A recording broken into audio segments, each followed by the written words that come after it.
The sea has always been more than water. It is a highway, a battlefield, a grave, and a promise. At dawn, the Mediterranean stretches out like a sheet of hammered bronze, glimmering beneath the rising sun. Gulls scream overhead, their cries mingling with the slap of waves against wooden hulls. Out of the morning haze, a fleet emerges. At the center are the merchant ships, fat-bellied and round, their holds groaning under the weight of amphorae filled with oil, wine, and salted fish, and ingots of silver and copper. Guarding them glide sleek war galleys, long and narrow, oars flashing like polished blades as they strike the water in perfect rhythm. This is not Rome. This is not Greece. This is Carthage, a city that built its destiny on the waves. Welcome back to History of Carthage. Today we journey into the heart of Carthage's power, its ships. These were not mere tools of war and trade. They were the lifeblood of empire, the reason a colony on the North African coast became the greatest naval power of the Western Mediterranean. Carthage's story on the sea begins with the Phoenicians. From Tyre, Sidon, and Byblos, they sailed as early as 1200 BCE. They were traders and explorers, daring the unknown and building ships that awed their rivals. Greek writers tell us of Phoenician merchants who sailed into the Atlantic, who may even have circumnavigated Africa. They spread their alphabet, their crafts, and their gods. But above all, they spread their seamanship. When Queen Dido fled Tyre and founded Carthage on the shores of North Africa, she and her followers carried this knowledge with them. Carthage was never just another city. It was born facing the sea. From the beginning, its lifeblood was ships. The earliest Carthaginian vessels were close cousins of Phoenician models, long galleys powered by oars, designed for speed and maneuverability, and round, tubby merchantmen built to carry enormous cargoes. But Carthage was not content to copy. In the Western Mediterranean, it adapted, innovated, and soon surpassed even its mother cities. A Carthaginian war galley was a weapon disguised as a work of art. Early biremes, two banks of oars stacked one above the other, were fast and agile. By the 6th century BCE, triremes dominated. 3 banks of oars, nearly 200 men rowing in unison, driving the ship forward with astonishing speed. Their weapon was the bronze ram, a massive beak fitted to the prow, reinforced with timber. A strike at the right angle could tear open an enemy's hull like paper. Later came the giants, quadriremes and quinqueremes. These ships were larger, heavier, and deadlier. The quinquereme especially became legendary. With 300 rowers and over 100 marines, it was both warship and fortress. Polybius describes the shock of the Romans when they first captured such a ship. They had never seen anything like it. Carthage, by then, had hundreds. Yet warships alone did not make Carthage rich. That honor belonged to the merchant vessels, the gaulois, the tubs. Clumsy-looking to Greek eyes, these ships were masterpieces of design. With deep, round hulls, they could carry hundreds of tons of goods. They were built for endurance, not speed. Some stretched over 30 meters in length, their square sails billowing as they carried silver, tin, ivory, grain, wine, and oil across vast distances. Picture stepping onto such a vessel. The deck creaks under your feet, cluttered with ropes, barrels, and amphorae. Sailors move about, barefoot and tanned, adjusting the rigging. The air is heavy with the smell of tar, salt, and wet wood. Below, in the dim belly of the ship, lie stacks of amphorae, carefully lashed to prevent rolling. The ship rocks gently, water slapping against the hull. For weeks, even months, this would be the world of the crew. Dangerous, monotonous, but immensely rewarding.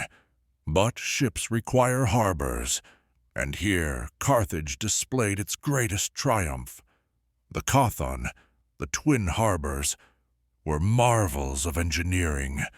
From the sea, the sight must have been breathtaking. The rectangular commercial harbor buzzed with activity. Ships unloaded goods from every corner of the known world. Grain from Sicily, silver from Spain, lead from Sardinia, ivory from Africa. Dock workers shouted, carts rattled, donkeys brayed. The smell of spices mingled with the stench of fish. Beside it lay the circular military harbor. This was no ordinary dock, but a fortress. Around its perimeter, covered sheds sheltered warships.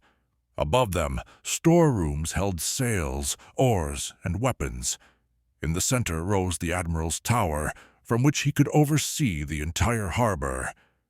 From here, fleets could be launched within minutes, their oars flashing as they surged into open water. Archaeologists estimate that over 200 warships could be housed here at once. From these harbors, Carthage's fleet spread outward like spokes from a wheel. To the north lay Sicily, Corsica, and Sardinia. Sicily was fertile and strategic, the granary of the central Mediterranean. Sardinia provided copper and lead, Corsica timber. To the west lay Iberia with its vast silver mines, some of the richest in antiquity. To the south, along the African coast, Carthage linked with desert caravans, bringing gold, ivory, exotic animals, and slaves from the Sahara. Each voyage was perilous. Storms could scatter fleets, pirates lurked in hidden coves, and rival navies contested the same waters. But Carthage thrived on risk. Its ships carried the wealth of 3 continents into its harbors, making the city the warehouse of the western Mediterranean. And Carthaginians were not content with trade alone. They were explorers. 2 names have survived the centuries: Hanno and Himilco.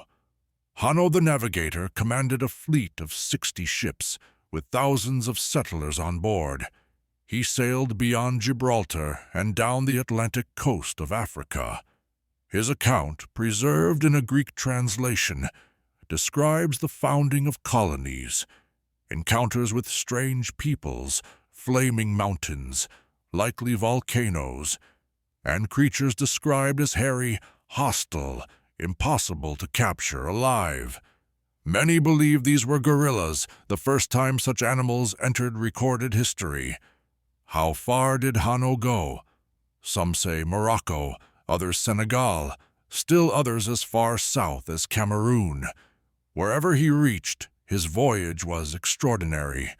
Himilco sailed north into colder, foggier seas. He spoke of waters thick with seaweed, of eerie calm, of dangers lurking in the Atlantic. Perhaps he reached Brittany, perhaps even the British Isles. Some believe his warnings were exaggerated, propaganda to frighten rivals. But whether truth or deterrent, his voyage showed that Carthage dared where others hesitated. For Carthage, the sea was not just economics or politics, it was spiritual. Before voyages, sailors prayed to Baal Hammon and Tanit. They offered sacrifices, sometimes animals, sometimes incense. Amulets were carried, the open hand, the eye of protection, the symbol of Tanit. These were hung on prows, worn on necks or kept in pockets, charms against storms and misfortune. To the Carthaginian, the sea was alive, unpredictable, divine. By the 4th century BCE, Carthage's mastery of the sea was undisputed. Greek writers spoke of their secrecy and skill. Carthaginian sailors were said to scuttle their ships rather than allow rivals to learn their routes. To outsiders, Carthage was mysterious, unreachable. invincible on water. But history is cruel. The same sea that gave Carthage its strength would one day turn against it. Imagine now the life of a rower aboard one of Carthage's mighty quinqueremes. Most were not citizens, but hired foreigners, mercenaries of the sea, or even slaves. Their world was a bench, an oar, and endless hours of exhausting labor. They sat crowded together, shoulder to shoulder, the smell of sweat and salt thick in the air. When the drumbeat began, they pulled in unison, the muscles in their backs burning, their palms blistered raw.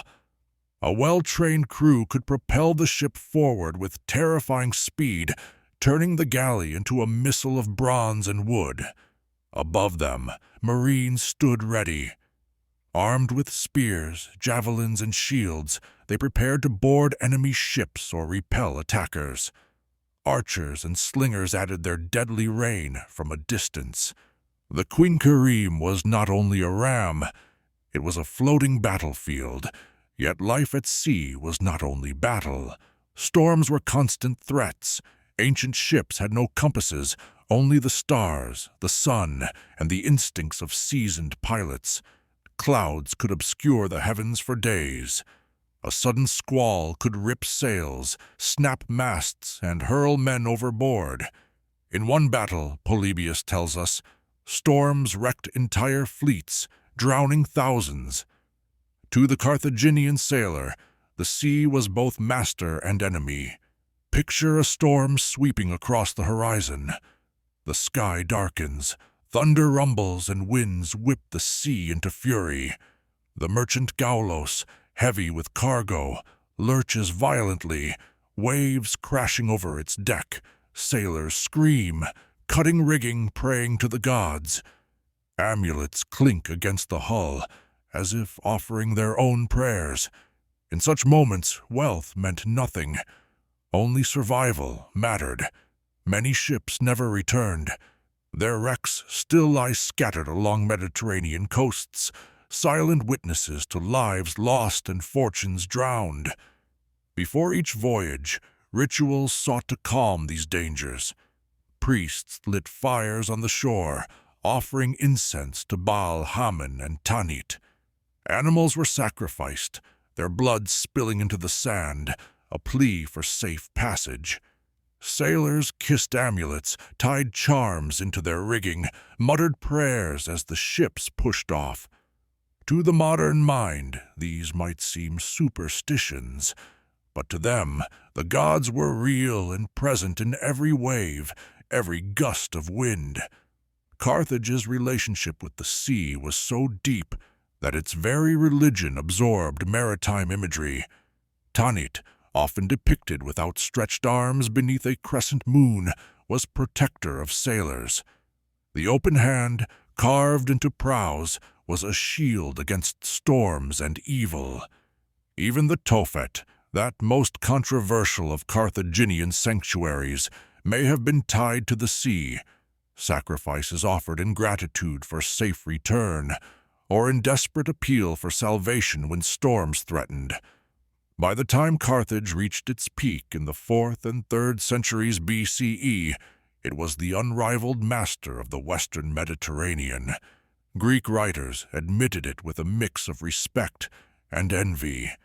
They told of Carthaginian secrecy, of sailors who misled foreign ships, or who deliberately wrecked themselves on hostile shores rather than reveal routes to rivals. The sea was Carthage's fortress, its shield against invasion, its guarantee of wealth. But even as Carthage flourished, a new rival stirred to the north. Rome, at first a landlocked power, had little reason to build ships. Its strength lay in armies, not fleets. Yet as Rome expanded southward, it inevitably collided with Carthaginian interests, especially in Sicily. This was the beginning of the Punic Wars, conflicts that would reshape the Mediterranean forever. At the start, Rome had no navy. Carthage mocked them as landlubbers, peasants trying to play at sea power. But Rome was nothing if not determined. They captured a Carthaginian quinquereme, studied it plank by plank, and built copies. Within months, a Roman fleet rose from nothing. Their seamanship was poor, but they adapted. The Romans added a new weapon, the corvus, a boarding bridge fitted with spikes. When dropped onto an enemy deck, it locked the two ships together, turning a naval battle into infantry combat, a contest the Romans excelled at. At first, Carthage still seemed unassailable. Their crews were more experienced, their ships better built, their harbors unmatched. But the relentless Roman war machine could build faster, repair quicker, and replace losses that would cripple any other state. Battles raged across Sicily, Sardinia, and the open sea. Sometimes Carthage triumphed, sinking dozens of Roman ships. Other times, storms wrecked their fleets, or Roman persistence ground them down. One by one, Carthage's advantages eroded. The sea, once its private domain, became contested. By the end of the First Punic War, Rome had learned to master the sea, adopting Carthaginian techniques and then outproducing them. Carthage, the teacher, had been surpassed by the student, and yet it would be unfair to let Carthage's later defeats overshadow its brilliance. For centuries, it was Carthage that ruled the waves. Its ships carried the lifeblood of empire, stitching together Africa, Europe, and the Atlantic. Its harbors were the marvel of ancient engineers, its fleets the envy of rivals. Its explorers reached lands no Greek or Roman dared to sail. Without Carthaginian ships, there would have been no Carthaginian empire. Think of the image once more. The dawn over the Mediterranean, sails glowing in the early light, oars striking the sea in unison. Think of the wealth these ships carried. The grain that fed cities, the silver that filled treasuries, the ivory and gold that dazzled markets. Think of the men aboard them, rowers chained to their benches, captains watching the horizon, priests whispering prayers. Think of the risk, storms, pirates, war, and the daring required to face it all. These were not mere vessels. They were the arteries of a civilization. Carthage's ships remind us of a truth often forgotten. Empires are not always built on land. Some are built on water. Carthage was such an empire, a thalassocracy, a dominion of the sea. Though Rome would one day erase Carthage from the map, the memory of its ships endures. In every amphora dredged from a wreck, in every coin stamped with a proud galley, in every story of Hanno and Himilco's daring, we glimpse the greatness of a people who saw the sea not as a barrier, but as a bridge. This was episode 6 of History of Carthage. In our next episode, we will follow those ships further still, tracing the trade routes they sailed, the ports they connected, and the rivalries they provoked, the lifelines of commerce that made Carthage rich and ultimately drew it into collision with Rome.